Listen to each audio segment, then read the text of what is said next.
चलो good evening. कशा आहात सगळे? या नोटिफिकेशनची खूप जण वाट बघत होते आणि व्हिडिओ जरी काल नोटिफिकेशन आली तर आपण एक दिवस लेट केला होता, कारण की यामध्ये खूप काही गोष्टी डिस्कस करायच्या होत्या मुलांना.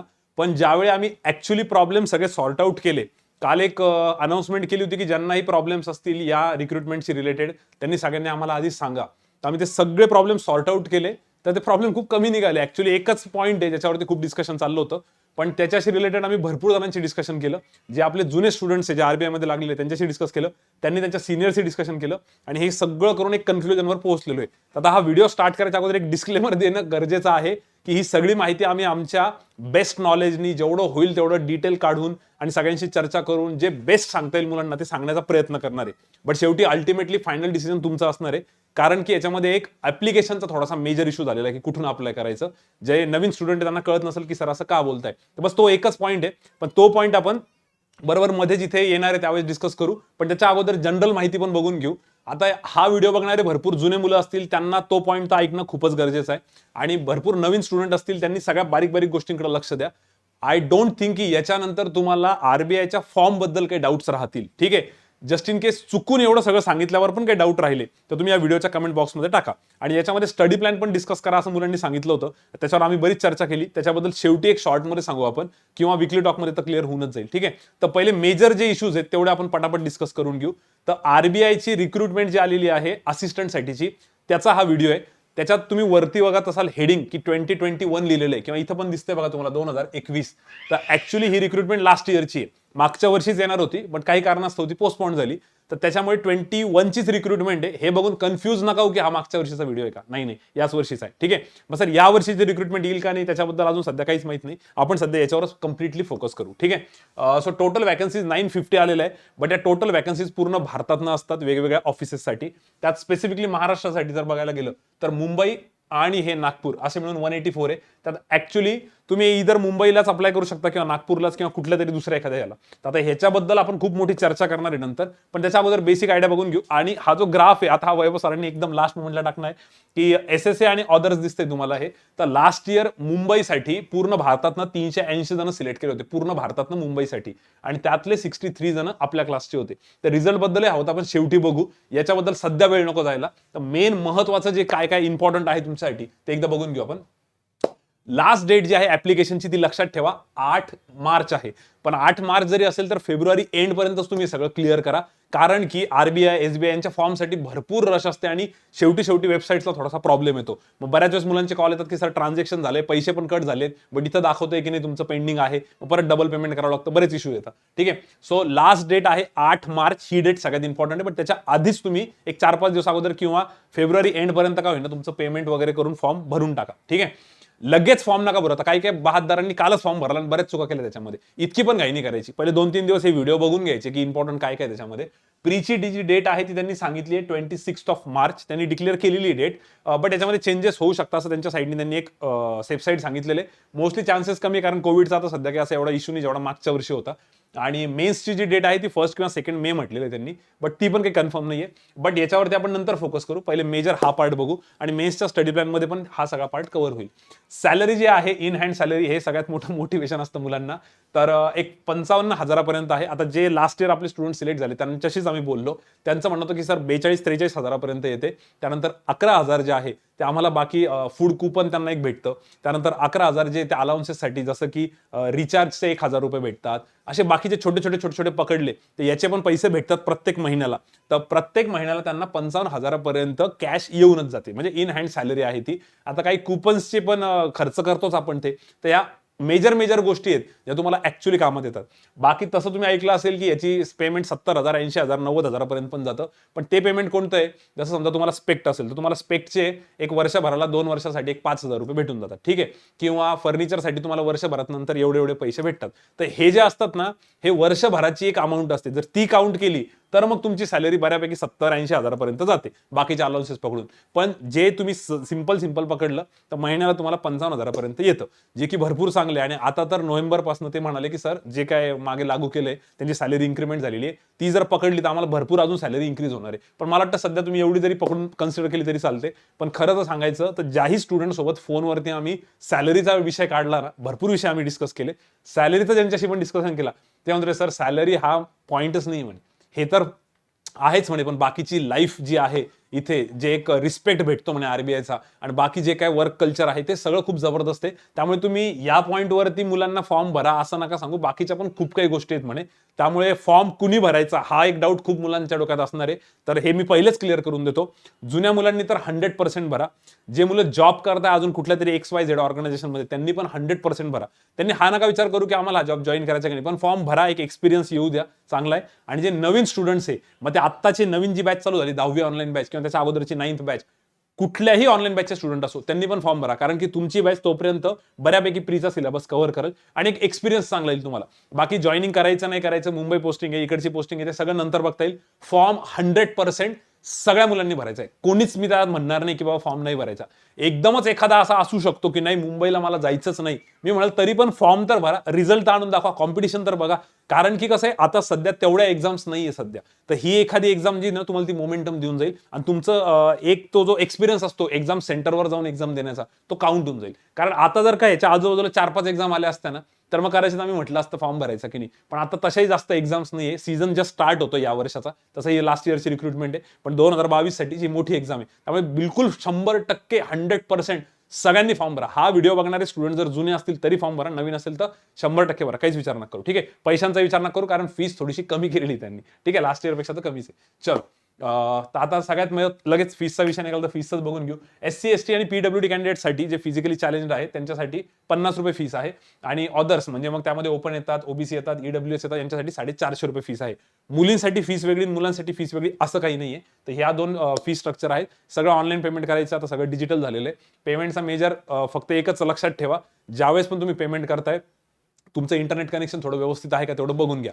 बरेच मुलं काय करतात, एक्झामचा फॉर्म भरत असता लॉग इन केलेलं असतं आणि त्याच वेळेस पेमेंट करता, तर बऱ्याच वेळेस ते सेशन एक्सपायर होऊन जातं किंवा सेशनचं टाइम आउट होऊन जातं, बऱ्याच वेळेस ते पेमेंट लटकतं. तर शक्यतो पेमेंट करताना लक्षात ठेवा की तुम्ही फ्रेश नवीन लॉग इन केलं परत तरी चालतं. लॉग इनसाठी तुमचा आयडी पासवर्ड तुम्हाला आधीच भेटलेला असतो, तोच टाकून पेमेंटसाठी फ्रेश विंडो ओपन करायची, नवीन पेमेंट करायचं. त्याच्यावेळेस गडबड नाही होत. शक्यतो ज्यावेळेस इंटरनेटची स्पीड तुमची चांगली असेल, रात्री सकाळी वॉट एव्हर जो काय टायमिंग असेल त्या टाइमला करा. याच्यासाठी भरपूर जणांचे कॉल्स येतात. आणि जस्ट इन केस असं झालं, हा पण पॉईंट मी आत्ताच क्लिअर करतो, जर समजा तुम्ही पेमेंट केलेलं आहे आणि तिथं दाखवते तुम्हाला की पेमेंट फेल झालेलं आहे म्हणून, तुमच्या अकाउंटमधून पैसे कट झालेले, तर तुम्ही परत पेमेंट केलं ना, तर पहिलं पेमेंट रिफंड होऊन जातं. 10 पैकी 9 केसेसमध्ये तर रिफंड होऊनच जातं. ठीक आहे, त्यामुळे शक्यतो पेमेंट करताना थोडंसं इंटरनेटचा विचार करा, फक्त फास्ट की नाही. एज्युकेशन क्वालिफिकेशन काय, एज्युकेशन क्वालिफिकेशन सेकंड हा जो मंथ आहे तर 1 फेब्रुवारीपर्यंत, या महिन्याच्या 1 तारखेपर्यंत तुमचं ग्रॅज्युएशन कंप्लीट झालेलं पाहिजे. मग बरेच फायनल इयरचे स्टुडंट डिसअपॉइंटमेंट होतील त्यांची, की सर आम्ही फायनल इयरला आहे, मग आम्ही अप्लिकेबल नाहीये का.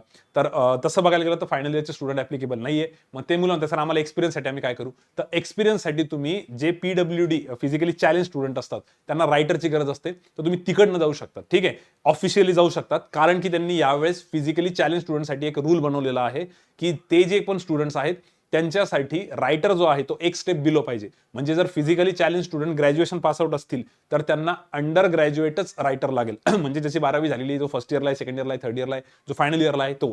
तर मला असं वाटतंय की जे मुलं फायनल इयरला आहेत, जे तसे स्वतः फॉर्म नाही भरू शकत, तर तुम्ही रायटर म्हणून बघू शकतात की पेपर कसा असतो, जर तुम्हाला जायची इच्छा असेल तर. ठीक आहे, अदरवाईज ते स्टुडंट दुसरा कोणता तरी रायटर बघतील. तर हा एक ऑप्शन आहे तुम्हाला. बट सर मग आम्ही फेक फॉर्म भरू का वगैरे, मला वाटतं तसं काही नको करायला.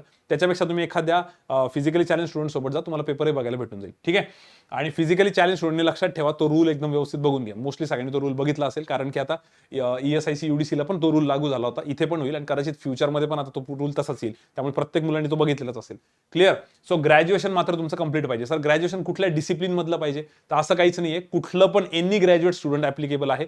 फक्त तुमचा रिझल्ट जो आहे तो 1 फेब्रुवारी 2022च्या आधी लागलेला पाहिजे. कारण तुमच्या हातात सध्या डिग्री नसेल आलेली, पण तुमचा रिझल्ट लागलेला पाहिजे. डिग्री नंतर आली तरी काही प्रॉब्लेम नाहीये, बट तुमचा रिझल्ट लागलेला पाहिजे किंवा तुम्ही ग्रॅज्युएशन झालेले आहे. पण सर त्यासाठी पर्सेंटेजची काही अट आहे का, तर येस, पर्सेंटेजसाठी बघा, ऍग्रिगेट जे आहे, ऍग्रिगेट म्हणजे 3 वर्षांचे किंवा 4 वर्षांचे, जेवढं काही तुमचं ग्रॅज्युएशन झालं असेल, 3 वर्ष 4 वर्षाचं जे काय असेल, काही जणांचं 3 वर्षाचं ग्रॅज्युएशन असतं, काहींचं 4 वर्षाचं. तर त्यासाठी SC ST PWD जे आहे त्यांच्यासाठी पासिंगची कुठलीच अट नाहीये, जस्ट पास झालेले असेल तरी चालतं. बट ऑदर्स जे आहे म्हणजे ओपन, OBC, EWS यांना मात्र 50% मिनिमम 50% अट आहे. आता काही काही हुशार स्टुडंट असतात जे 60% असेल तर कॉल करतात, सर 60 असेल तर चालतं का, अरे वा मिनिमम 50 आहे, वरती किती पण चालून जाईल. ठीक आहे, बाकी SC ST PWD असेल तर फक्त पास जरी असतील तुम्ही ग्रॅज्युएशनला तरी चालेल. आता लगेच काही मुलांचे कॉल आले होते की सर माझे 12वीला 50% नाही तर मी काय करू.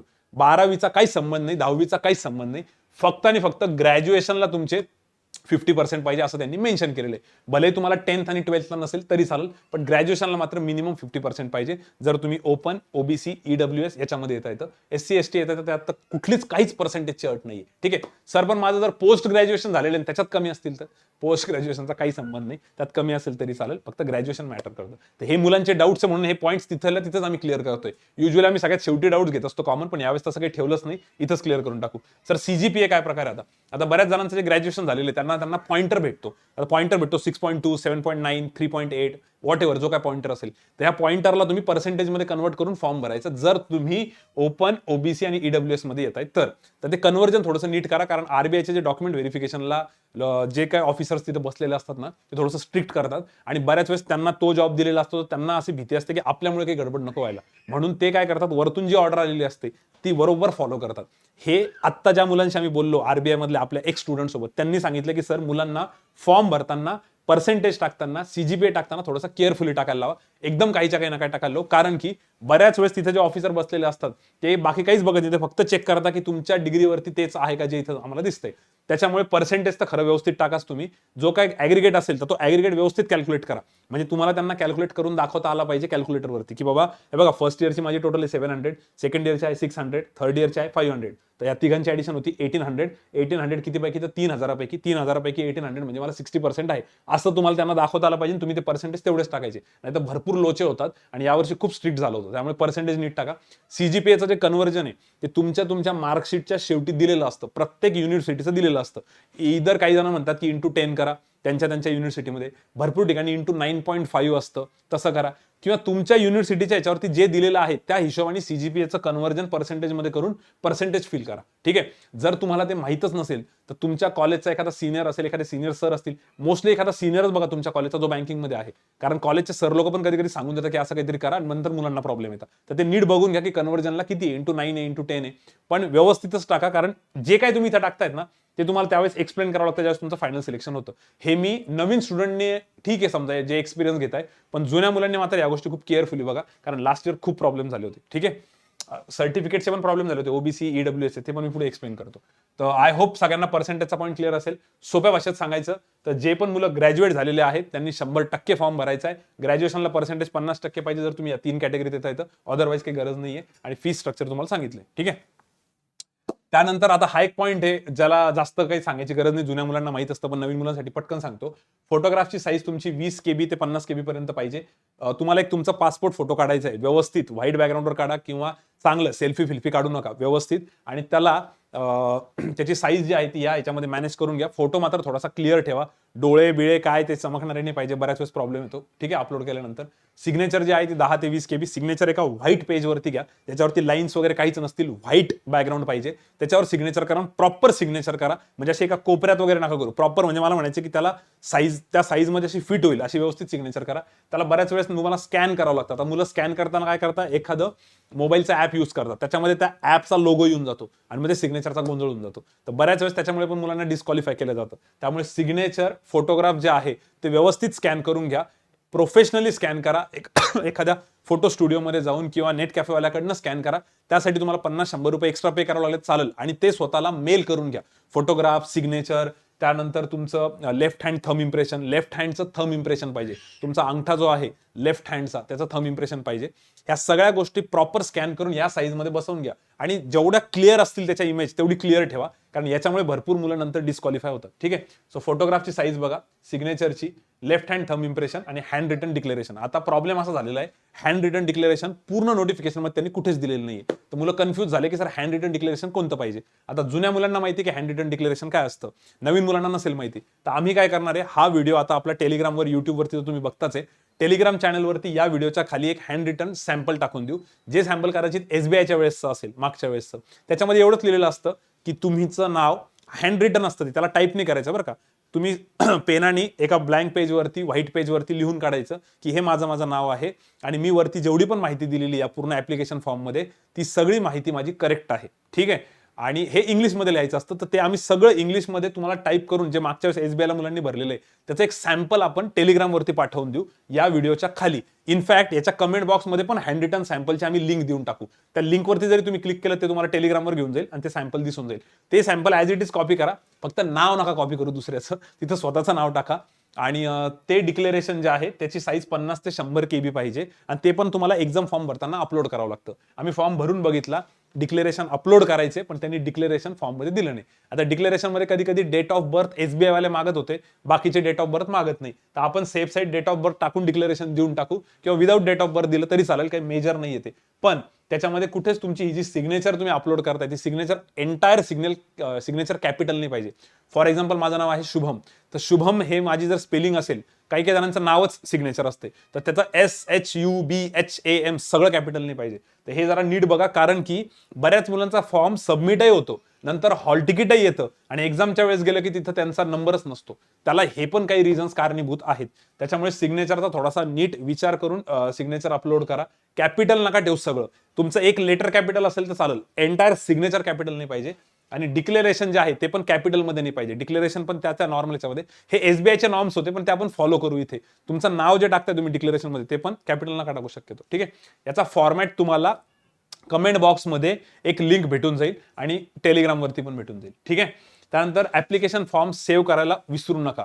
सर ऍप्लिकेशन फॉर्म सेव्ह करायची काय गरज आहे? आजकाल कसं चाललंय ना, प्रीचं जे ऍडमिट कार्ड आहे ते तुम्हाला परत मेन्सला घेऊन जावं लागतं आणि बऱ्याच मुलांकडनं प्रीचं ऍडमिट कार्ड हरवून जातं. मग त्यावेळेस ते कधी कधी काही ठिकाणी ते म्हणतात की तुमच्याकडे ऍप्लिकेशन फॉर्म असेल तर तो तरी दाखवा, आणि मुलांकडे तो ऍप्लिकेशन फॉर्मच नसतो. तर safe side application form save करा. म्हणजे सर हा ज्यावेळेस तुम्ही फॉर्म भरणार आहे तर हा फॉर्म भरल्यानंतर जेव्हा फायनल तुम्ही सबमिट करता, फायनल सबमिटला कुठलेही चार्जेस लागत नाही. फायनल सबमिट केल्यानंतर एक ऍप्लिकेशन फॉर्म तुमचा सेव्ह झालेला असतो, त्याला फक्त डाउनलोड करायचं, डाउनलोड करून घ्यायचं. नेट कॅफेवाले करून देतील किंवा तुम्ही घरी भरत असाल तर घरी पण होऊन जाईल, काहीच मोठी गोष्ट नाही. तो फॉर्म फक्त सेव्ह करून ठेवा बॅकअप म्हणून. त्याचं मी नेहमी एक एक्झाम्पल देतो, यावेळेस पण देईल. आपला एक स्टुडंट होता आदित्य वाघमारे, त्यांनी LICचा फॉर्म भरला होता पण त्यांनी ऍप्लिकेशन फॉर्म सेव्ह नव्हता केला आणि ज्यावेळी LICचं हॉल तिकीट आलं तर त्याचं हॉल तिकीटच आलं नव्हतं, बाकी सगळ्या मुलांचं आलं होतं. मग त्यांनी कंप्लेंट केली IBPSला की माझं हॉल तिकीट का नाही आलं. तर ते म्हणे की तुमचं ऍप्लिकेशन फॉर्म तुम्ही मेलमध्ये अटॅच करून आम्हाला मेल करा, आम्ही तुमचं हॉल तिकीट जनरेट करून तुम्हाला देतो. त्याच्याकडे ऍप्लिकेशन फॉर्मच नव्हतं, त्यांनी सेव्हच नव्हतं केला, तर त्याला तो एक्झामच देता नाही आलं. नशीब की त्याचं ग्रामीण बँकेत ऑफिसर म्हणून सिलेक्शन नंतर झालं, म्हणून त्याला वाचला तो. पण अशा मोठ्या मोठ्या ऑपॉर्च्युनिटी हातात जाता, त्यामुळे ऍप्लिकेशन फॉर्म सेव्ह करून ठेवा, कधी काय गरज पडेल काहीच सांगता येत नाही. ठीक आहे, बाकी याच्यामध्ये एक महत्वाची गोष्ट, सिग्नेचर जी आहे ती ब्लॅक कलरमध्ये करा, सेफ साईड. ठीक आहे, सेफ साईड ब्लॅक कलरमध्ये, कारण सगळ्या ऍप्लिकेशन फॉर्म्समध्ये ब्लॅक कलरच यूज करायला लावता. आता लगेच ब्ल्यू कलरनी सिग्नेचर केली असेल आणि सर मग मी परत फॉर्म भरू का, तर बघा इथं सांगितलंय ब्लॅक कलर, तर ब्लॅक कलरच करा. मी म्हणेल पेमेंट करायच्या अगोदर ना या सगळ्या गोष्टी एकदा परत बघून घ्या, पेमेंट करायच्या अगोदर. ठीक आहे, त्याच्यानंतर left hand thumb impression black इंकमध्ये किंवा ब्ल्यू इंकमध्ये दोन्हीमध्ये पण चालतं. हँड रिटन डिक्लेरेशन ब्लॅक, हे आरबीआयने कुठेच दिलेलं नाहीये, बट हे आधीच्या नोटिफिकेशन्समध्ये असं होतं, आपण ते फॉलो करतोय, म्हणजे हँड रिटन डिक्लेरेशन. बाकी सगळं तर आरबीआयने दिलेलं आहे. ठीक आहे, याच्यामध्ये आता एक पॉईंट, मुलांचं असं होऊ शकतं की फॉर्म भरला, सर माझ्या 2-3 गोष्टी चुकल्या, माझं नाव चुकलं, जेंडर चुकलं. काही काही इतके इतके इतके निर्लज्ज असतात ते जेंडर बी चुकवून ठेवतात, मेलचं फिमेल झालं, सर मी काय करू. तर अशा वेळेस तुम्ही परत फॉर्म भरू शकता. मग सर परत फॉर्म भरला तर काय, तर जो तुमचा शेवटचा फॉर्म असतो तो फॉर्म एक्सेप्ट केला जातो. जो तुमचा शेवटचा फॉर्म असतो तो फॉर्म तुमचा एक्सेप्ट केला जातो. पण सर मग 2-2 फॉर्म भरले तर पैसे लागतील का? आता जर पहिल्याचं पेमेंट केलेलं असेल तर परत दुसऱ्याचं हे करावं लागेल तुम्हाला. पहिल्याचं पेमेंट नसेल केलं तर तो फॉर्म तुमचा तुम्ही नाही कंटिन्यू नाही केलं तरी चालेल. बट जर तुमच्या मेजर काही चुका असतील, मी तर म्हणतो मायनर जरी चुका असेल तरी फॉर्म परत भरायचा.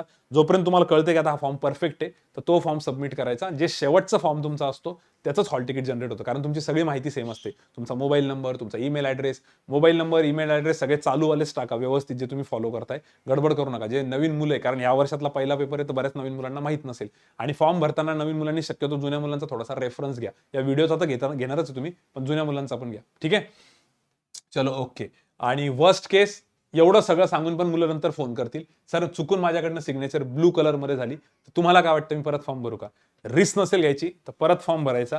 अदरवाईज मग बघा तुमची इच्छा. ₹450 आहे आणि ज्यांना ₹50 फीस आहे त्यांनी तर बिंदास परत भरलं तर काही हरकत नाही. ठीक आहे सर, मग 2-2 हॉल तिकीट येतं का? नाही, 2-2 हॉल तिकीट नाही आहेत. जी शेवटचा फॉर्म असतो तुमचा ते हॉल तिकीट येतं. ठीक आहे, या सगळ्या गोष्टी मला वाटल्या थोड्याशा इम्पॉर्टंट होत्या या मुलांसाठी.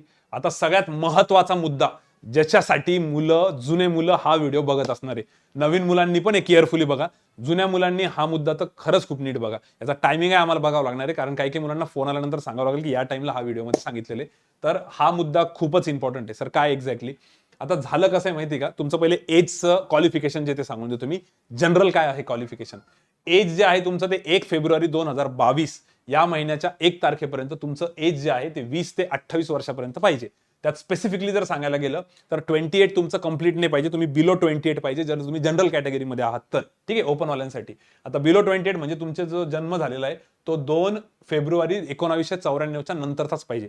एकतर 2 फेब्रुवारी 1994 पण चालेल किंवा त्याच्या नंतरचा पाहिजे, बट 2 फेब्रुवारी 1994च्या आधीचा नाही पाहिजे. 2 फेब 1994च्या आधी नाही पाहिजे. एकतर ती डेट चालेल किंवा त्याच्या नंतर पाहिजे. ठीक आहे, आफ्टर. ठीक आहे, आणि बिफोर कधी तर 1 फेब्रुवारी 2002.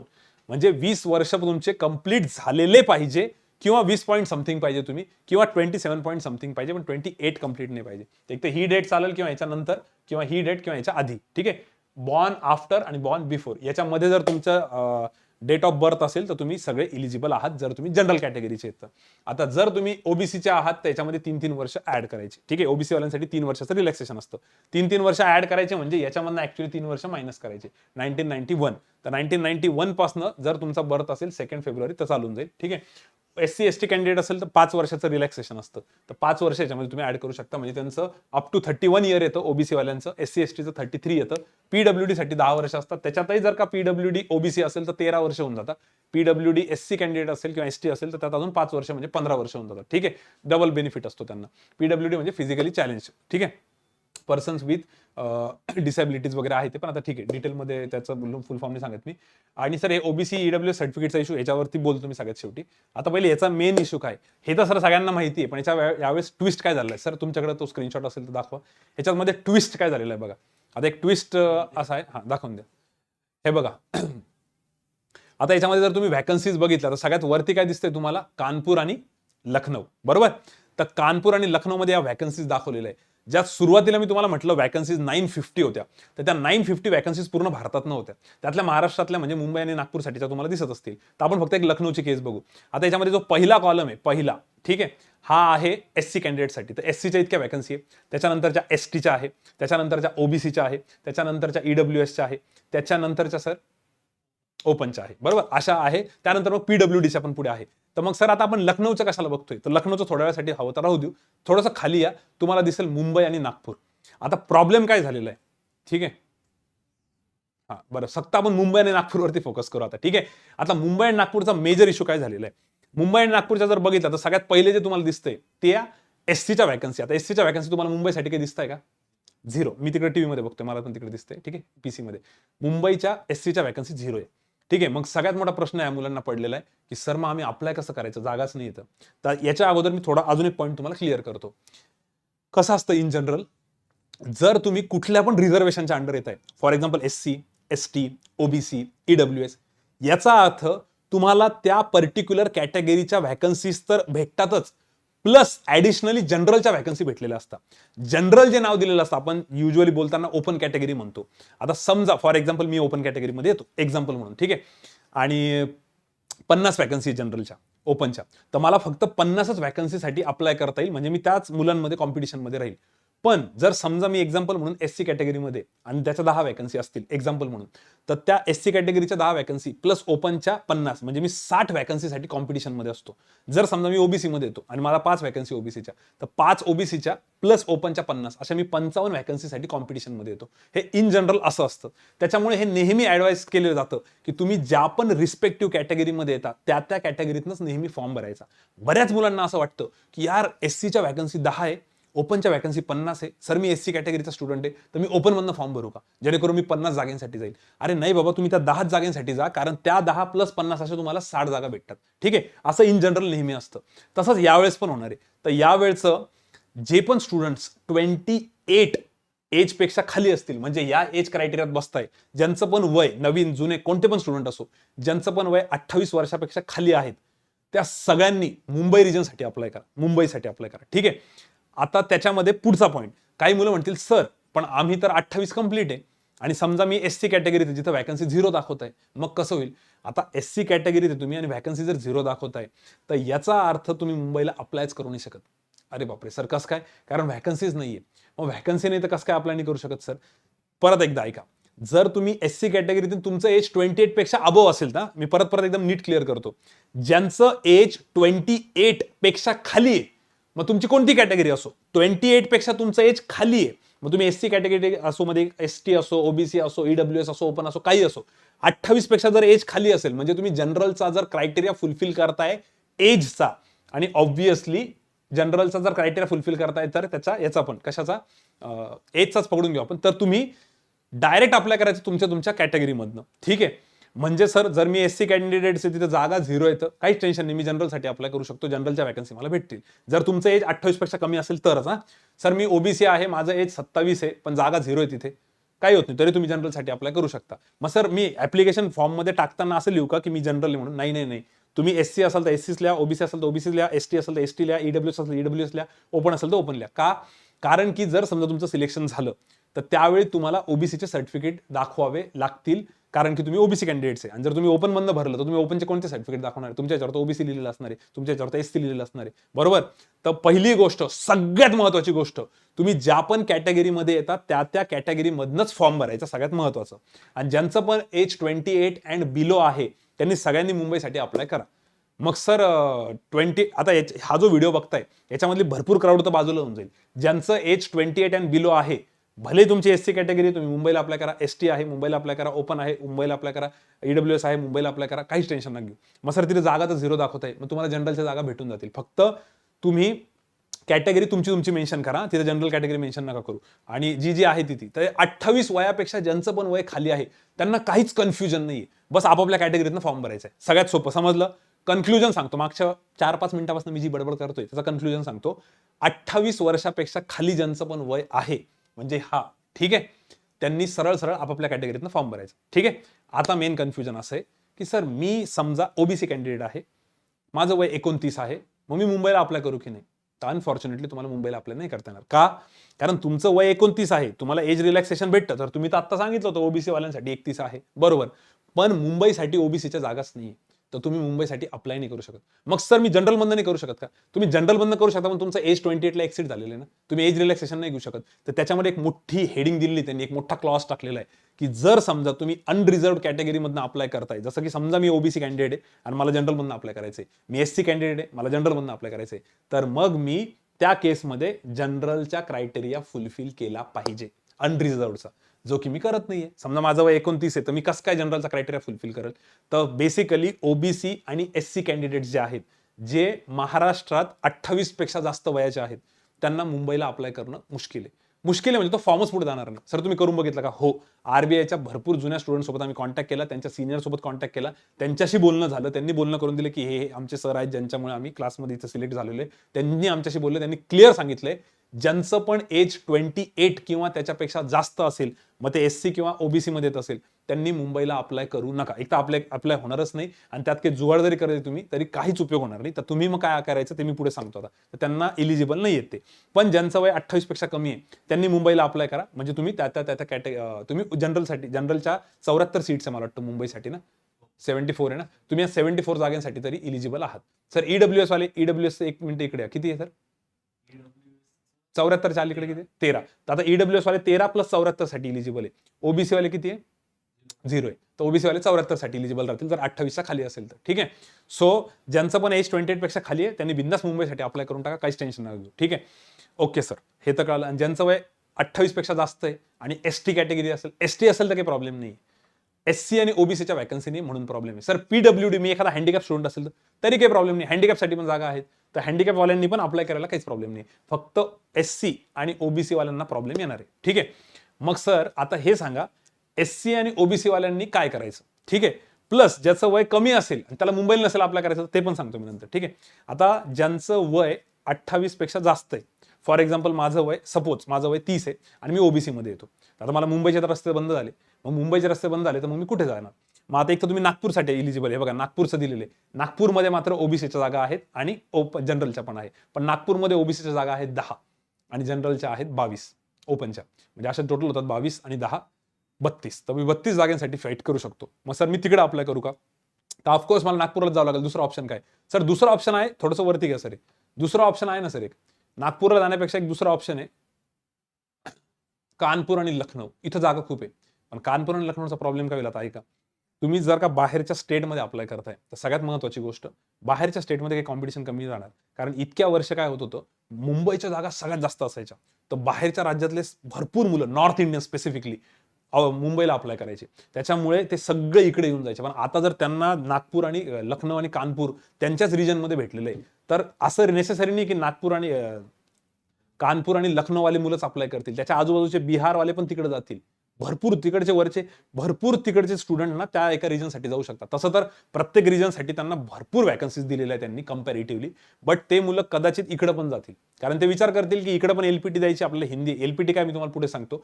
त्यांना एनिवे स्किल टेस्ट द्यायची तर ती हिंदीमध्येच द्यायची. तर ते भरपूर तिकडे कॉम्पिटिशन राहील. तर मला असं वाटतंय जसं LICला खूप मोठा पोपट झाला होता, तसा गडबड नका करू. तुम्ही तिकडे नका जाऊ. कारण माझं असं पर्सनल मत आहे आणि भरपूर जणांशी बोललो, खूप जास्त तिकडे एकतर याचा इश्यू होऊ शकतो, कॉम्पिटिशन बऱ्यापैकी राहील आणि असं होऊ शकतं की नागपूरला जागा कमी आहे, नागपूरला जागा कमी म्हणून हे बघा, नागपूर रिजनमधले जेवढे पण जनरल कॅटेगरीचे स्टुडंट्स आहेत ते सगळे तर मुंबईलाच अप्लाय करतील. एकदम कॉमन सेन्स आहे. समजा मी नागपूरचा आहे तर मी पण मुंबईला अप्लाय केलं असतं का? मुंबईला 74 जागा आहे, वॅकन्सीज इतक्या जास्त आहे की मी तिकडे जाईल.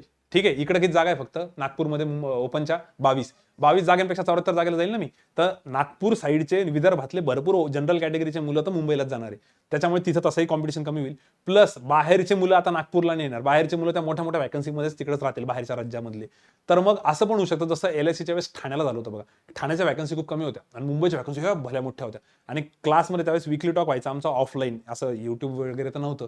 त्यावेळेस खूप वेळेस सांगितलं होतं की मुंबईला अप्लाय करण्यापेक्षा ठाण्याला करा, कारण मुंबई आणि ठाणे एकच आहे. पण पोरांनी मुंबईच्या जागा बघितल्या, खूप आहे म्हणून अप्लाय केलं. मुंबईचा कट ऑफ गेला वरती आणि ठाणे एकदम बाजूलाच होतं, कमी जागा होत्या.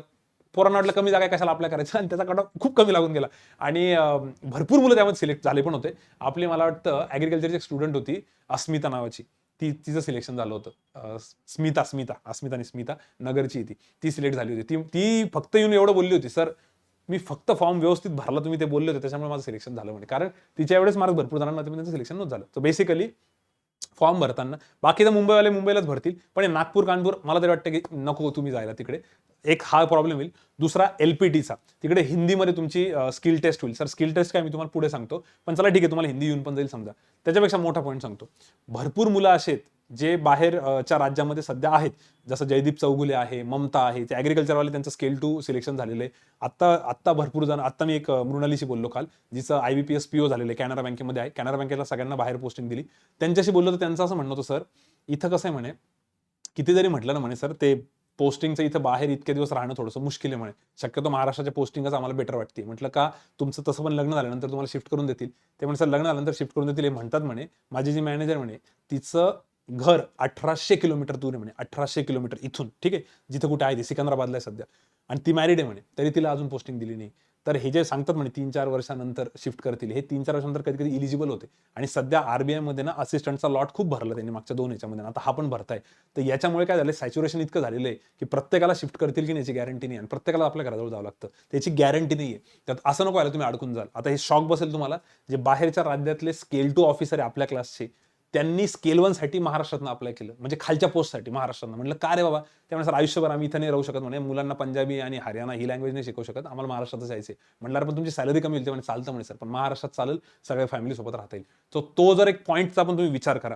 नाही तर फॉर्म मध्ये तुम्ही बाहेर भरणार आणि नंतर कंटाळून जाईल तुम्हाला. ठीक आहे, आता ज्या मुलांकडे डू ऑर डाय सिच्युएशन आहे त्यांनी मात्र मग जिकडे जास्त वॅकन्सी तिकडे जा. मग तुम्ही लखनौ कानपूरला अप्लाय केलं तरी चालेल. ज्यांच्याकडे एकदम डू ऑर डाय सिच्युएशन आहे, लास्ट अटेम्प्ट आहे, त्यांनी गेलं तर चालेल. पण तरी पण मला वाटतं मुलं आता कॉल करून विचारतातच फॅकल्टीला, सर तुम्हाला काय वाटतं, तुम्ही काय केलं असतं आमच्या जागेवर असतं. सर जर तुम्ही SC कॅन्डिडेट असता, तुम्ही OBC कॅन्डिडेट आहे, जिथं मुंबईला जागा नाही, तुम्ही काय केलं असतं? मी चुपचाप नागपूरला फॉर्म भरला असता. हे माझं पर्सनल ओपिनियन आहे. मी पहिले डिस्क्लेमर दिलेलं आहे, हे माझं पर्सनल ओपिनियन आहे. क्लासचे जेवढे जुने स्टुडंट आहेत त्यांच्याशी मी चर्चा केली, पूर्ण SSच्या टीमचं हे कन्क्लुजन आहे की आम्ही नागपूरला फॉर्म भरला असता, चुपचाप जवळच्या जवळ. पण सर मग हा व्हिडिओ एवढे जण फॉलो करतात, एवढे सगळेजण बघतील, मग काय होईल?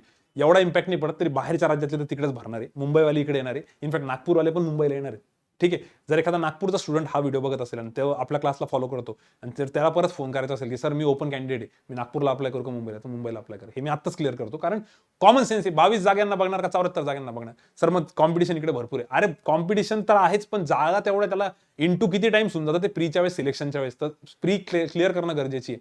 ठीक आहे, तर मला तरी वाटतं की तुम्ही तिकडे जायला पाहिजे, बाकीच्यांनी इकडे. क्लिअर? आता याच्यामध्ये अजून एक डाऊट. आता काही हुशार पोरं असेल आपले, समजा माझं एज आहे 25, ठीक आहे, माझं एज आहे 25, मी OBC मध्ये येतो किंवा SC मध्ये येतो, मुंबईला तर जागा नाही, मी मुंबईला अप्लाय तर करू शकतो, पण मला जास्त जागांसाठी जायचं तर मी काय करू? मी म्हणाल तरी पण चुपचाप मुंबईलाच अप्लाय करा. बाहेरच्या स्टेटमध्ये जाऊन अप्लाय करण्यापेक्षा मुंबईला केलेलं एनी डे बेटर आहे. ठीक आहे, तर मी आता कन्क्लूड करतो या व्हॅकन्सीचा गोंधळ. जे कोणी नवीन स्टुडंट हा व्हिडिओ बघत असेल, नवीन, मला गॅरंटी आहे नवीन स्टुडंटमध्ये 99% स्टुडंटचं वय 28 पेक्षा खाली असेल, बरोबर? तर तुम्ही चुपचाप मुंबई रिजनला अप्लाय करायचं, मुंबईसाठी. ठीक आहे, ते गेलं वाटतं ते, ठीक आहे, काही हरकत नाही. मुंबईसाठी जेवढं असेल तेवढं. हा, नवीन स्टुडंटनी ज्यांचं एज 28 पेक्षा बिलो त्यांनी चुपचाप मुंबईला अप्लाय करा. हे आमचं फायनल डिसिजन आमच्या साईडने. ज्यांचं एज 28 पेक्षा जास्त आहे त्यांनी सरळ नागपूरला अप्लाय करा. ठीक आहे, आणि ज्यांची एकदम डू ऑर डाय सिच्युएशन आहे, एकदम डू ऑर डाय सिच्युएशन, ज्यांना खूप व्हॅकन्सी पाहिजे, तर ते तुमचं पर्सनल डिसिजन आहे. तुम्ही पण मला वाटतं नागपूरलाच केलं पाहिजे, किंवा मग इच्छा असेल तर मग तुम्ही कानपूरला वगैरे जाऊ शकता. आता मी एवढं बोलल्यानंतर जर उद्या कट ऑफ 2 मार्कनी कमी किंवा जास्त लागला तर बिलकुल ब्लेम नका करू. आम्ही आमच्या बेस्ट नॉलेजनी, बेस्ट जेवढी आम्हाला मदत करतील त्या मदतीने हे सांगतोय. LICच्या वेळेस काही मुलांनी औरंगाबादच्या असून सातारा, कोल्हापूर तिकडे जाऊन अप्लाय केले आणि नंतर कळाल्यावर तिकडे जाऊन सिलेक्शन नाही झालं. आणि आता ते म्हणतात सर जिथे आहे तिथून अप्लाय केलं असतं, त्याच्यात वेळ कमी गेला असता, अभ्यासही झाला असता, रिगर्स ट्रॅव्हलिंग केली, बऱ्याच गोष्टी झाल्या होत्या. सो बेसिकली मला तरी वाटतं जिथे आहे तिथूनच अप्लाय केलेलं बेटर राहील. हे आमचं कन्क्लुजन आहे. मी एकदा परत रिपीट करतो, जर कोणाकडनं काही मिस झालं असेल तर. तुमचं एज जर बिलो 28 असेल तर चुपचाप तुम्ही काय करा, मुंबई रिजनसाठी अप्लाय करा, रिस्पेक्टिव्ह तुमच्या कॅटेगरीतनं. आणि जर तुमचं 28 पेक्षा जास्त असेल तर मग तुम्ही इकडे जा. सर 28 पेक्षा जास्त वाले इकडे का बरं जात आहे? 28 पेक्षा जास्त असतील इकडे का जात आहे? कारण तिकडे व्हॅकन्सीज आहे त्यांच्या SC आणि OBCच्या. ठीक आहे, सर एखादा ST असेल, त्याचं वय 29 आहे, त्यांनी इकडे जायचं का? नाही, मग ST असेल तर चुपचाप मुंबईला अप्लाय करा. कारण ST वाल्यांसाठी तर इतक्या मरणाच्या जागा आहेत ह्यावेळेस. मागच्या वेळेसच्या खूप जागा फुलफिल नव्हत्या झाल्या. त्यामुळे तुमचे कोणी मित्र असतील ST कॅन्डिडेट तर त्यांना सांगा हे, की बाबा फॉर्म भरा, कट ऑफ खूप कमी लागणार आहे. मागच्याच पण खूप कमी लागला होता. तर त्यांना खूप गोल्डन ऑपॉर्च्युनिटी ST कॅन्डिडेट्स असेल तर सेंट्रलमध्ये, बरं का, सेंट्रलमध्ये, कारण ते बऱ्याच वेळेस OBC मध्ये येतात तिकडे. ठीक आहे, सो आय होप हा डाऊट क्लिअर झाला असेल. तरी पण याच्यावरती खूप चर्चा झाली होती. तरी याच्यातला काही डाऊट राहिला आहे का बघू. एक डाऊट राहिला आहे. आता काही हुशार मुलं फोन करून हे सांगत होते की सर तुम्ही सांगताय नॉर्थला फॉर्म भरा, पण नॉर्थचा कट ऑफ किती जास्त आहे सर? महाराष्ट्राचा कमी आहे, नॉर्थचा खूप जास्त आहे, कशाला जायचा? अबे नॉर्थचा तो जो कट ऑफ होता तो मागच्या वेळी सिंगल डिजिट व्हॅकन्सी होती तिथे. 8-8, 9-9, 5-5, 4-4 व्हॅकन्सी होत्या. त्याच्यामुळे कट ऑफ इतका लागला होता. आपल्या इथं व्हॅकन्सी खूप जास्त होत्या. आणि नेहमीचाच एक जर ट्रेंड बघितला ना तर महाराष्ट्राचा कट ऑफ हा नेहमीच कमी असतो बाकीच्या सगळ्या स्टेट्सपेक्षा. का असतो का, आणि त्याच्याबद्दल सोडा. त्यामुळे मला तरी वाटतं की तुम्ही इथंच केलेलं बरं आहे. पण काही मुलांना वाटत असेल की माझा डू ऑर डाय सिच्युएशन आहे, मी बाहेर जाऊ का? तर तुमची इच्छा. मग बाहेर कुठे? तर ते एक लखनौ आणि कानपूरच्या व्हॅकन्सी जास्त आहे. काही मुलं चेन्नईचा विचार करत होते, पण अरे तुम्हाला चेन्नईची ती लँग्वेज तर आली पाहिजे, कारण की ती लँग्वेजच नाही आली, लोकल लँग्वेज तर प्रॉब्लेम होऊन जाईल. इकडे कसं हिंदी म्हणून ठीक आहे, पण सर नागपूरला पण हिंदी आहे, नागपूरला हिंदी आणि मराठी दोन्ही पण दिलेले. बट स्टील बघा, शक्यतो प्रेफर करा, जर तुम्ही क्रायटेरियात बसताय तर मुंबईला अप्लाय करा, क्रायटेरिया नसेल बसत तर मग नागपूरला अप्लाय करा, आणि मगच तुम्ही बाहेरचा विचार करा, असं आमचं पर्सनल ओपिनियन आहे. ठीक आहे, आय होप सगळ्यांचे डाऊट क्लिअर असतील. बघू, जर काही डाऊट राहिला तर एकमेकांमध्ये डिस्कस करा या व्हिडिओबद्दल, ते डाऊट क्लिअर होऊन जातील. पण फोन खूप येऊन गेले होते म्हणून आम्ही फोन नका करू असं आम्ही म्हटलं. पण खूपच मेजर असला तुम्ही फोन करू शकता. ठीक आहे, आता सर EWS आणि OBC सर्टिफिकेटचं एकदा सांगा. आता OBCचा पण एवढा इश्यू नाही आहे. ऍक्च्युली OBC, SC, ST यांचे जे पण सर्टिफिकेट आहे त्याच्यामध्ये कुठेच इन्कमचा एवढा काही मेजर रोल नसतो, नॉन क्रिमिनल सोडलं तर. त्याच्यामुळे ते दरवर्षी तसं पण रिन्यू होतं, त्याला एवढा इश्यू येत नाही. त्याच्यामुळे कोणत्या मुलाला काढलं नाही मागच्या वर्षी, त्यांनी टाइम दिला, त्या मुलांनी सर्टिफिकेट आणले आणि ते होऊन गेले. शक्यतो SC, ST, OBC जेवढे पण स्टुडंट्स आहे त्या सगळ्यांना दरवर्षी दर रिक्रुटमेंटला आपण सांगतो की तुमचे सर्टिफिकेट दरवर्षी अपडेट करत चला. नो डाऊट तुम्हाला कधी कधी व्हॅलिडिटी जास्त असते, पण दरवर्षी अपडेट करायचं. 31 मार्च झालं की पहिले या कामाला लागून जायचं, सर्टिफिकेट अपडेट करून टाकायचं. ठीक आहे, तर यांचा तर असा कोणाचा आम्ही इश्यू ऐकला नाही. EWSचा इश्यू झाला होता. आता EWSचं कसं आहे ना, या सर्टिफिकेटसाठी तुमचा इन्कम लागतो. आता जर मला या वर्षीचं EWS काढायचं सपोज, तर मला मागच्या वर्षीचं इन्कम शो करावं लागेल. तर या वर्षीचं EWSचं सर्टिफिकेट लागेल जे मुलं EWS साठी अप्लाय करताय. मागच्या वेळेस धीरज शेळके म्हणून एक स्टुडंट होता, त्याचं RBI मध्ये सिलेक्शन झालं, EWSच्या बेसिसवर सिलेक्शन झालं आणि त्यानंतर रिजेक्ट केलं. त्याच्याकडे सर्टिफिकेटच नव्हतं त्याच्याकडे कधीच, ज्यावेळी रिक्रुटमेंट आली त्यावेळेस. आता रिक्रुटमेंट कधी आली होती मागच्या वेळेसची? कोरोनाच्या आधी. त्याच्याकडे कोरोनाच्या आधीचं नव्हतं, कोरोनाच्या नंतरचं होतं. पण तरी पण तो खूप खूप खूप भांडला, खूप ठिकाणी त्यांनी बरंच काही केलं, पण काही झालं नाही शेवटी. कदाचित तो हा व्हिडिओ पण बघत असेल. ठीक आहे, पण तो त्याची एक पोस्टिंग झालेली, त्याला एक सिलेक्शन झालेलं आहे, RRB असिस्टंट आहे, अजून कुठेतरी आहे एका ठिकाणी. बट स्टील त्याला आता यावर्षीची RBI द्यायची ना, आता यावर्षी त्याकडे सर्टिफिकेट आहे. त्यामुळे EWS वाल्यांनी 31 मार्चच्या आत तुमच्याकडे ह्या वर्षीचं सर्टिफिकेट पाहिजे. हे सर्टिफिकेट जे असतं ना ते फायनान्शियल इयरचं असतं, म्हणजे 1 एप्रिल पासनं 31 मार्च पर्यंत. आता हे कोणतं? 1 एप्रिल 2021 ते 31 मार्च 2022 या वर्षातलं ते सर्टिफिकेट चालतं. तर तुम्ही जर सध्या फॉर्म भरताय आरबीआयचा, तसे 8 तारीख लास्ट आहे, त्याच्या अगोदर अप्लाय करून टाका. जर तुमच्याकडे नसेल तर ऍटलीस्ट त्याची रिसीट तरी ठेवा, कारण की त्या मुलासारखं नको व्हायला. तर ईडब्ल्यूएसचे नॉर्म्स खूप स्ट्रिक्ट आहे आणि पुढच्या वर्षीचं पण काढायचंच आहे. असं नाही की यावर्षी काढलं नाही पुढच्या वर्षी नाही. तुम्ही कॉम्प्युटर एक्झामसाठी प्रिपेअर करताय ना, ते दरवर्षी लक्षात ठेवा, 31 मार्च झालं की तुमचं सर्टिफिकेट अपडेट करत राहायचं. पीडब्ल्यूडी वाल्यांसाठी तर मी विकली टॉक मध्येच सांगितलं, त्यांचे तर भरपूर इश्यूज झाले आता सर्टिफिकेटचे. पीडब्ल्यूडी वाल्यांनी विकली टॉक ऐका, विकली टॉक मध्ये सांगितलेलं मागच्या वेळेसचा विकली टॉक 98 नंबरचा. ठीक आहे, तर ओबीसी ईडब्ल्यू सर्टिफिकेटचा इशू क्लिअर. तुमची जी पण रिस्पेक्टिव्ह कॅटेगरी असेल, तुमचे सर्टिफिकेट्स रेडी ठेवा आणि त्या हिशोबाने अप्लाय करा. क्लिअर? ओके, जायचं आता पुढे. हा मेजर इशू होता. आता सर, आता पुढचा व्हिडिओ बघायचा की नाही? मग ऑब्व्हियसली पुढचा व्हिडिओ बघायचा. का? कारण तुम्हाला कट ऑफ बद्दलची थोडी आयडिया येऊन जाईल. प्रीचं जे आहे पॅटर्न, तर प्रीच्या पॅटर्नमध्ये असं आहे की इंग्लिशचे 30 क्वेश्चन्स आहे, 30 मिनिट्स, 30 मार्क्स आहे आणि 20 मिनिट्स आहे. एन ए काय लिहिलंय सर? ते न्यूमेरिकल ॲबिलिटी लिहिलेली यांनी. न्यूमेरिकल ॲबिलिटी म्हणजे तिथे वर्ड प्रॉब्लेम्स वगैरे थोडेसे कमी राहतात, कॅल्क्युलेशनवाला पार्ट जास्त राहतो. न्यूमेरिकल जवळपास 20 मार्क्सचं तर बेसिकच विचारतात, जे बेसिक तुम्हाला शिकवतो ना पहिल्या 25 लेक्चरमध्ये. आपला आठवा कोणते पण बॅच असो, ऑफलाईन असो ऑनलाईन असो, पहिले 25 लेक्चरमध्ये मी जे तुम्हाला शिकवतो ते 20 मार्कला आहे, त्याच्यामध्ये 20 मार्कला. त्याच्यानंतर एक DI जर विचारला तर विचारला, नाहीतर मग डायरेक्ट वर्ड प्रॉब्लेम, केसलेट, छोटं छोटं खूप सोपं राहतं. 1 स्टारचीच लेवल असते, खूपच झालं तर 2 स्टारच्या लेवलमध्ये जातं. अदरवाईज सगळा पेपर 1 स्टार लेवल असतं. ज्यांनी बॅच केली त्यांना कळत असेल मी काय बोलतोय. ठीक आहे, तर खूप इझी पेपर असतो, भयंकर इझी असतो आणि LR पण इझी असतं. सर याचा कट ऑफ एक कॉमेडी आहे. मागच्या वेळेस ओपनचा कट ऑफ 87.5 गेला होता. बाहेरच्या राज्यांमध्ये 92, 93, 94, 96 पर्यंत कट ऑफ गेलेला आहे, पण त्यांच्या वॅकन्सी खूप कमी होत्या. तर इकडे 87चा कट ऑफ होता, कारण पेपर पण तेवढा इझी होता. ठीक आहे, त्यामुळे घाबरू नका. मग सर याच्यामध्ये स्पीड तर खूप लागेल, स्पीडही लागेल आणि त्याच्यापेक्षा इम्पॉर्टंट ॲक्युरेसी लागेल. नुसती स्पीड आहे, 100 अटेम्प्ट केलं ॲक्युरेसी नसेल तर सिलेक्शन नाही होणार. मागच्या वर्षी खूप जणांचं झालं, ज्यांचे 100 अटेम्प्ट होते तरी सिलेक्शन नाही झालं. आणि असे पण खूप होते ज्यांचे 90 अटेम्प्ट होते सिलेक्शन झालं, 85 अटेम्प्ट होते थोडाफार बोनस भेटून सिलेक्शन झालं, असे पण आहे. तर तुम्हाला दोन्ही गोष्टींवर फोकस करावं लागेल, पण त्याचं सगळं स्टडी प्लॅनमध्ये आपण डिस्कशन करू. तर बेसिकली प्रीचा पेपर एकदम सोपा असतो, त्याच्यामुळे नवीन सगळ्या मुलांनी फॉर्म भरा. हा नका विचार करू कट ऑफ एवढा जातो, आम्ही कशाला फॉर्म भरू. आणि तुम्हाला पण 60-70 मार्क येऊन जातील. पेपर खूप सोपा असतो. फॉर्म भरा, एक कॉन्फिडन्स येईल आणि घरच्यांना थोडं दाखवायला पण येईल की बघा मला इतके मार्क्स आलेले. कट ऑफ नाही सांगायचं त्यांना किती, पण मार्क्स सांगून द्यायचे. ठीक आहे, सो प्रीचा तर पेपर ओके असतो. 100 questions 100 minutes, 100 questions 100 marks 60 minutes. तर प्रीचा पेपर एकदम टिपिकल ज्या बँकिंगच्या पेपर्स असतात तसा पेपर येतो. खूप इझी असतो. ठीक आहे, याच्यात काही टेन्शनच नाही आहे. सर मेन्सचं बघा, रिझनिंगचा जो सेक्शन आहे 40 क्वेश्चन्स 40 मार्क्स, सगळ्या सेक्शनमध्ये 40 क्वेश्चन्स आहे. आणि हा एकमेव पेपर असा आहे ज्याच्यामध्ये सगळ्या सेक्शनला इक्वली ट्रीट केलं जातं. म्हणजे जेवढा इम्पॉर्टंट रिझनिंग आहे, तेवढा इम्पॉर्टंट इंग्लिश आहे, तेवढा इम्पॉर्टंट कॉन्ट पण आहे, तेवढा इम्पॉर्टंट जीके पण आहे, तेवढा इम्पॉर्टंट कम्प्युटर पण आहे. हा एकमेव पेपर आहे. सर मग ह्याच्यामध्ये कॉन्टला आणि LRला तेवढेच मार्क्स आहे का? हो, युजली IBPSच्या पेपर्समध्ये, SBIच्या पेपरमध्ये कॉन्ट आणि रिझनिंगला मार्क्स थोडे जास्त असतात. 1.5 1.25 थोडे जास्त असतात. याच्यामध्ये सगळ्यांना मार्क्स सारखे, सगळ्यांना इक्वल वेटेज आहे आणि सगळ्यांना 40 मार्क्स आहे. आणि मिनिट्स मात्र रिझनिंगला 30 आहे, कॉन्टला 30 आहे, इंग्लिशला 30 आहे, जीकेला 25 मिनिट आहे आणि कम्प्युटरला 20. सर एवढं टाइम पुरतो का? हो पुरतो. तुम्ही विचार करा 30 मिनिटात 40 क्वेश्चन म्हणजे पेपरची लेवल कशी राहील. पण मागच्या वर्षी त्यांनी मात्र थोडा तमाशा केला होता. मागच्या वर्षी त्यांनी कॉन्टमध्ये आणि GA मध्ये फार गेम केला होता. कॉन्टचा पेपर खूपच अवघड टाकून दिला होता त्यांनी 30 मिनिट्सच्या हिशोबाने. मग सर यावर्षी तसं झालं तर आता ते सगळं आपण स्टडी प्लॅनमध्ये डिटेलमध्ये डिस्कस करू. ठीक आहे, स्टडी प्लॅन मागच्या सोमवारी सांगितलेलं आहे, बट स्टील आम्ही अजून एक स्टडी प्लॅन पुढच्या सोमवारी देऊन टाकू. त्याच्यामध्ये डिस्कस करू की काय स्ट्रॅटेजी लावायची काय नाही. पहिले तुम्ही हे बघून घ्या. याच्यामध्ये शक्यतो एखादं सेक्शन ते खूपच घाण टाकून देतात, ज्याच्यामध्ये सेक्शनल कट ऑफमुळे मुलं उडून जातात. सर सेक्शनल कट ऑफ असतो का? नोटिफिकेशनमध्ये तर बघितलं नाही, नोटिफिकेशनमध्ये नव्हतं, पण मागच्या दोन्ही नोटिफिकेशनमध्ये त्यांनी हाच स्टंट मारला. एक RTIचा रिप्लाय होता आपल्या जुन्या स्टुडंटचा, त्याच्यामध्ये क्लिअर दिसतंय की OBC आणि EWSचे 14 मार्क्सचा कट ऑफ ठेवलाय. सर किती पर्सेंटेजमध्ये नका जाऊ, मार्क्समध्ये जा, कारण हे पर्सेंटेज पॉईंटमध्ये येतील. 14 मार्क्सचा ओपन आणि EWSचा कट ऑफ होता प्रत्येक सेक्शनचा. LRला 14 मार्क्स पाहिजे, कॉन्टला 14 मार्क्स पाहिजे, इंग्लिशला 14 मार्क्स पाहिजे, GAला 14 मार्क्स पाहिजे, कम्प्युटरला पण 14 मार्क्स पाहिजे. 14 मार्क्स फिक्स कट ऑफ ठेवला त्यांनी ओपन आणि EWSचा फिक्स कट ऑफ होता. OBCचा 12 मार्क्सचा फिक्स कट ऑफ होता सेक्शनल आणि SC STचा 11 मार्क्सचा होता फिक्स कट ऑफ ठेवला त्यांनी आधीच. ठीक आहे, म्हणजे पेपर कसाही सेट केला तरी त्यांनी कट ऑफ हा ठेवला. जे की आम्ही मागच्या वेळेस म्हटलं होतं की असं खूप चुकीचं आहे. याच्यावर खूप जण चिडले पण होते आणि चिडणं साहजिक पण होतं, कारण की पेपरची लेवल जशी तसा तुम्ही कट ऑफ ठेवला पाहिजे. आता हा कॉन्टचा पेपर इतका डिफिकल्ट होता की तिथं मुलांना 14 मार्क्स येणं मुश्किल होतं. त्याच्यामध्ये खूप मुलं असे होते ज्यांना 130, 135, 132, 140 मार्क्स होते ओव्हरऑल, आणि कॉन्टमध्ये 12 मार्क, 13 मार्क, 11 मार्क. निघाला, त्यांचा पेपर त्यांचे आउट झाले कॉम्पिटिशनमधनं. आणि काही जण कॉन्टमध्ये तेवढे हुशार होते पण त्यांचा जीए निघाला नव्हता, कारण ते सगळे वर्किंग होते आणि जीएचा पेपर पण खूप घाण सेट झाला होता.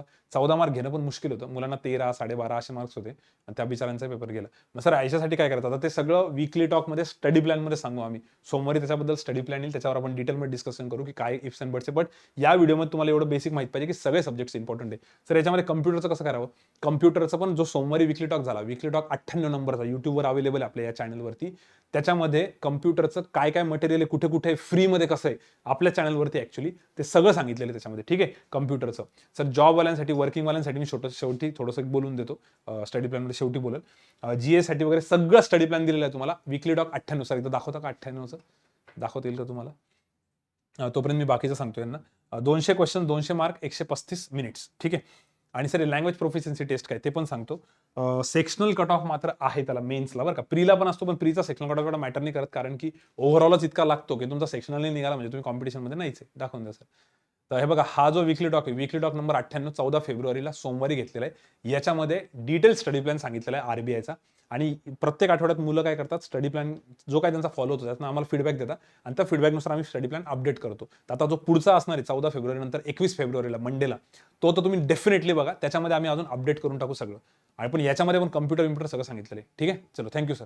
याच्यामध्ये सगळा स्टडी प्लॅन सांगितलेला आहे. जे मुलं वर्किंग आहेत, वर्किंगवाल्यांसाठी मी किती येता टाइम झाला या व्हिडिओचा त्याच्यावर डिपेंड आहे. वर्किंगवाल्यांसाठी पण मंडेला सांगतो मी, एकदम भारी सांगतो, पण मंडेला सांगतो वीकली टॉक व्यवस्थित त्याच्यामध्ये. आता नको, कारण ह्या व्हिडिओमध्ये गडबडून जाईल. किती वेळ झाला सर?